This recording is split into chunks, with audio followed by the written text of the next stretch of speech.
पार्टियां हैं, ये सब मोदी के पाले हुए वो एल्सेशियन हैं, वो शेर हैं जो कांग्रेस मुक्त भारत की राजनीति को लेकर के।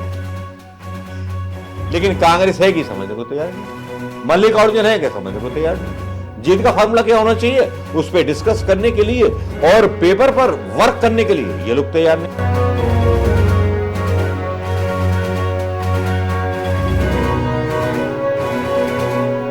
दोस्तों क्या करें, सुल्तान जो है बहुत परफेक्ट प्लान करता है, और ऐसा परफेक्ट प्लान करता है सुल्तान कि जिसकी कोई मतलब सीमा नहीं होती, कोई सोच नहीं सकता इतना परफेक्ट प्लान अमित शाह और मोदी के वार रूम में तैयार होता है। अब आप सोच रहे होंगे ऐसा क्या हो गया कि बीजेपी की जीत से बौखला करके ये यूट्यूबर ये बोल रहा है। मेरे दिमाग में ख्याल आया, रात को एक सपना आया। वो रात को देवी मां ने सपना दिया, भगवती देवी खुद प्रकट हुई और फिर उन्होंने मुझे रिकैप दिखाया। मोदी की जनसभा चल रही है मध्य प्रदेश के अंदर, वहां ले जाई गई है कुछ ईवीएम मशीन, सारे डिस्ट्रिक्ट के डीएम इकट्ठे हैं, उनको आदेश दिया जाता है ये ईवीएम मशीनें स्ट्रांग रूम में पहले से रखवा दो। स्ट्रांग रूम तुमने तय कर लिया है कि नहीं कर लिया? हाँ साहब कर लिया, रखवा दीजिए। जानते हैं ना, बताना नहीं है किसी को।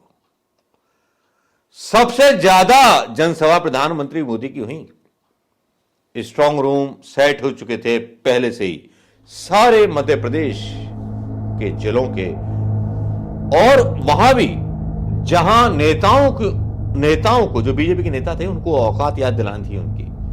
नरोत्तम मिश्रा ओ हो दतिया से हार गए, 1 लाख से बुधनी। वाह वाह वाह वाह वाह वाह। शक तो इस बात का होता है कि अगर लाडली बहना का कोई प्रभाव होता तो बाकी की जो 63 सीटें कांग्रेस जीती है उस पर भी प्रभाव पड़ता, लेकिन वहां ना हुआ। वहां क्यों ना हुआ? क्योंकि वहां के डीएम वगैरह ने कहना ना माना होगा या वो गए नहीं होंगे। इस बारे में थोड़ा सा इन्वेस्टिगेशन करने की जरूरत है। जो शक हो रहा है कि स्ट्रांग रूम जहां पर ईवीएम मशीन रखी जाती हैं वहां क्या पहले से कुछ ईवीएम मशीन रखी गई थी? लेकिन यहां सारी घटनाएं जो थी बड़ी प्लानिंग के साथ हुई, बड़ी अचूकता के साथ। सर्वे आता है बाहर लेकर के, सर्वे आता है मध्य प्रदेश में भारतीय जनता पार्टी की जीत लेकर के, जहां एंटी इनकम्बेंसी था। कोई सोच नहीं सकता था। कमलनाथ बेफिक्र, 4 घूंट मार के बेफिक्र, ना प्रचार हो रहा है ना कुछ हो रहा है। बल्कि कमलनाथ जी के बारे में तो यह तक बोला जा रहा है कि शिवराज सिंह के साथ सेटिंग कर ली थी कमलनाथ जी ने। जी हां, इसीलिए उन्होंने गलत टिकट बांट दिए। 60-70 60 ही कम पड़ गए ना यार। चलो छोड़ो यार, आरोप तो लगते रहते हैं, लोग लगाते रहते हैं, लेकिन कमलनाथ जी इतने व्योवृद्ध हो गए। पहले तो उनको सीएम की रेस में शामिल नहीं होना चाहिए था। कांग्रेस का अगर भला सोचते तो किसी युवा को बनाना चाहिए था वहां पे मुख्यमंत्री चेहरा। राजा साहब को भी किसी अपने बेटे को ही बना देना चाहिए था सीएम का चेहरा। लेकिन यहां मध्य प्रदेश में जो जुगलबंदी और जो कांग्रेस में आपस में टक टक टक टक टक टक देखने को मिलती है, वो वाकई में मेरे लिए तो दर्द देने वाली है। हर उस व्यक्ति को जो लोकतंत्र में यकीन रखता है। और फिर घमंड कमलनाथ जी का, जिसकी चर्चा नेशनल मीडिया कर रहा है, उसका फायदा उठा रहा है। और गठबंधन के लोग भी, जो इंडिया गठबंधन के लोग हैं, वो भी बोलने लगे कि उद्धव ठाकरे बोलने लगे, ममता बनर्जी बोलने लगे, सब बोलने लगे कमलनाथ के एक बयान से। जिस तरह का बयान अखिलेश के बारे में उन्होंने दिया कि कांग्रेस को अपना अहंकार छोड़ना पड़ेगा, बयान दिया कमलनाथ ने, अब अहंकार छोड़े कांग्रेस। देखिए साहब, और मैंने पहले ही बोला था जितने भी क्षेत्रीय दलों की पार्टियां हैं ये सब मोदी के पाले हुए वो एल्सेशियन हैं, वो शेर हैं जो कांग्रेस मुक्त भारत की राजनीति को लेकर के आए थे। लेकिन कांग्रेस है कि समझने को तैयार नहीं, मल्लिकार्जुन है क्या, समझने को तैयार नहीं है। जीत का फार्मूला क्या होना चाहिए, उस पर डिस्कस करने के लिए और पेपर पर वर्क करने के लिए ये लोग तैयार नहीं है। बड़े आलसी और अजगर टाइप के लोग हुए कांग्रेसी लोग। चलिए छोड़िए, हम बात कर रहे थे मध्य प्रदेश के चुनाव में क्या कमाल हुआ और 3 स्टेट के चुनाव में क्या कमाल हुआ, और स्ट्रांग रूम की बात कर रहे थे। तो स्ट्रांग रूम में तो खेला हुआ, क्योंकि जिस तरह से पोल आए वो आए और कांग्रेस जो थी बेफिक्र हो गई। हां, मध्य प्रदेश में जरूर चिंता की बात होगी, हारे हुए। कमलनाथ जी का बयान हुआ, मैं कल सुबह वहां पहुंच जाऊंगा अपने कार्यालय में, आप सुबह आ जाना। ये सब वर्ड बाई वर्ड बोल रहा हूं, शब्द बाई शब्द बोल रहा हूं।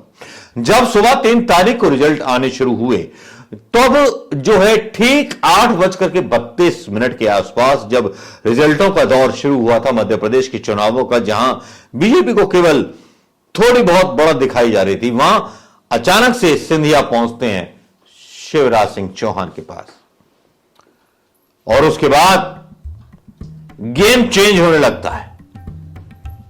देखिए आप कहानी कि कितनी खूबसूरती के साथ चुनाव आयोग ने मोदी जी के दबाव में गेम खेल लिया। लेकिन कांग्रेस के नेता तो कांग्रेस के नेता हैं, उनकी नींदें ही टूटती है, सो रहे हैं खर्राटे भर के, तो सोते रहे। और जब वो सर्वे आए थे उसमें छत्तीसगढ़ में कांग्रेस की जीत, राजस्थान में कांग्रेस की जीत, भाई सब थोड़े से चैन में थे कि सब हो जाएगा। लेकिन आधी रात 2 बजे या जब जनसभाएं होती रही, सब जगह सारे लोग सेट कर दिए गए थे। अब ये मैं दावे नहीं कर रहा हूं, अनुमान लगा रहा हूं। मोदी जी को अगर अपनी पोल खोलती हुई नजर आए तो माफ कीजिएगा, मैं तो अपने अनुमान लगा रहा हूं। एक हारा हुआ आदमी उल्टा सीधा अनुमान ही लगा सकता है ना प्रधानमंत्री जी। वहां भी सेट हो गया हिसाब किताब, वहां भी चेक कर लिया गया किसको हराना है, किसको क्या करना है, जिससे शक ना हो। तय हो चुका था प्रोग्राम सारे का सारा, छत्तीसगढ़ में भी सेट हो चुका था। लेकिन यहां टी सिंह देव भी नींद में थे, मुख्यमंत्री भी नींद में थे, अपनी जीत के उस खुमार में कि शायद हम जीत जाएंगे, जो हमने योजनाएं चला रखी। यह है वो पोर्शन जो पोर्शन कार्यकर्ता सोच रहा है। अब आते हैं दूसरे पोर्शन पर। यहां पर बात चल रही है कि राजस्थान में जो गारंटियां कांग्रेस ने दी थी, अशोक गहलोत ने दी थी, वो वहां लागू नहीं हो पाई। 500 रुपए का सिलेंडर जनता तक नहीं पहुंच पाया, ना भूपेश बघेल की पेंशन लोगों तक पहुंच पाई। लेकिन यहां डायरेक्ट ट्रांसफर योजना ने, अब ये बोला जा रहा है कमाल कर दिया, धमाल कर दिया, ये कर दिया, वो कर दिया। चलो कर दिया होगा, मान लिया। लेकिन मुख्यमंत्री 2 स्टेट्स के, सवाल ही किया जा सकता है कि 2 स्टेट के मुख्यमंत्री बैठे थे, तो वहां पे चुनाव आयोग पे उनका जोर क्यों नहीं था? भाई चुनाव आयोग पे तो केवल चीफ इलेक्शन कमीशन की चलती है, तो फिर ये मुख्यमंत्री क्या करते? इनको सेटिंग करनी तो आती नहीं है। डीएम बीएम को पटाकर रखे, कम से कम 1-2 करोड़ रुपए उनका प्रमोशन देके रखें, तो कम से कम डीएम वगैरह इनके साथ सेटिंग करने लगते। अब सेटिंग करनी नहीं आती कांग्रेस को, लेकिन अपनी सेटिंग करनी आती, इसीलिए तो चुनाव हार गई कांग्रेस इन स्टेट्स में।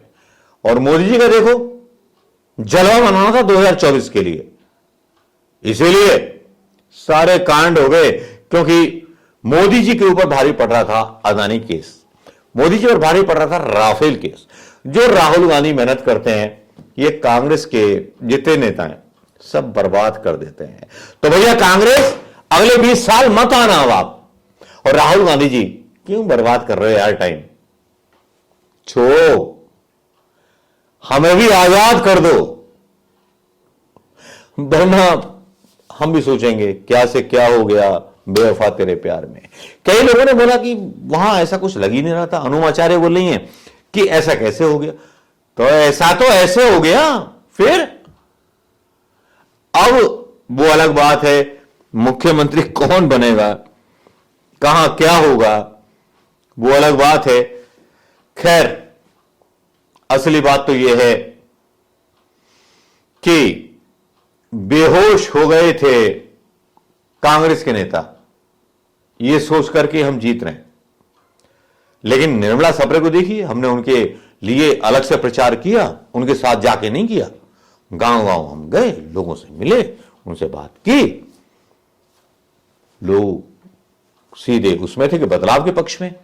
जब बीना जैसे कस्बे के लोग बदलाव के पक्ष में थे तो बाकी जगह क्यों, क्या हुआ?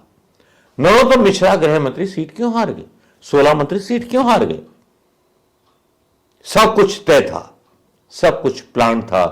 प्लान साजिश थी या कुछ और, या चुनाव आयोग का जलवा था? नमस्कार, जय हिंद दोस्तों।